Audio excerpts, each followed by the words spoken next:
How's it going, guys? I'm Danny, and this week, per the straw poll, I'm talking about shot selection.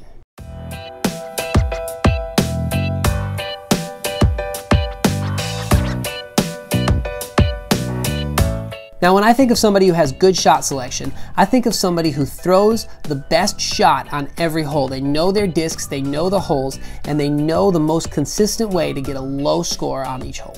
When I think about my shot selection, the number one thing I think about is consistency. Now, shot selection is different for everybody because everyone's game is a little bit different. Some people are good at thumbers, some people are good at forehand, some people are left-handed.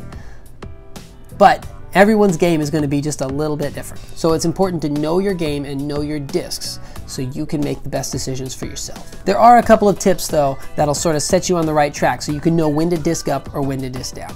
So discing up refers to throwing a faster disc and generally a little bit more stable disc. The situations where I disc up are a headwind, uphill, or an open shot.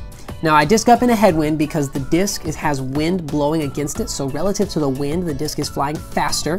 And also it's gonna be past what's called the moment of inertia, past the speed that makes it turn for a longer time, so the disc is gonna fly a little bit less stable.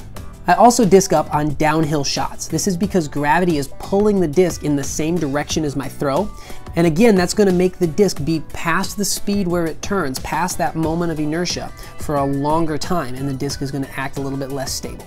I disc up on an open shot because that lets me throw a little bit of a wider hyzer, and I can be a little bit more accurate and throw with more touch if I can work the disc on an angle rather than having to power something on a flex line or trying to throw it dead straight to my target. Now, situations where I disc down or throw a slower, slightly less stable disc are when I'm throwing in a tailwind. I throw a slower disc in a tailwind because relative to the wind, the disc is flying slower. That means the disc is not going to be past its moment of inertia for as long, so the disc is going to fly more stable, and if I want to get the same flight path as I get out of my faster discs, I have to throw a slower disc. I also disc down when I'm throwing uphill. This is again because gravity is pulling back on the disc, trying to slow it down, and the disc is not going to be flying as fast for as long. Now, I also disc down on more wooded holes. This is because discs that are slower have a smaller rim, and the smaller rim disc, in my experience, doesn't kick quite as far off the fairway. If I kick a tree, I'm not as likely to shoot across the course if I'm throwing a putter versus throwing a driver. Now, here's a couple tips to add consistency to your disc golf shot selection. The first is throw the easy shot. When I say throw the easy shot, I mean let the disc do the work. If you're trying to throw a right to left shot, I'm gonna throw a backhand, or lefties are probably gonna throw a forehand. If I'm trying to work a forehand on that line, it's just not as easy. Next tip is to always know your plastic. I very rarely add a new mold to my bag. The most recent addition has been the Criminal, and it was very hard to kick one of my felons out of the bag. I do this because I know my discs. I know every disc that I throw inside and out. I know how it's gonna behave in a headwind or uphill or downhill or whatever, and that means I can always choose the most consistent shot.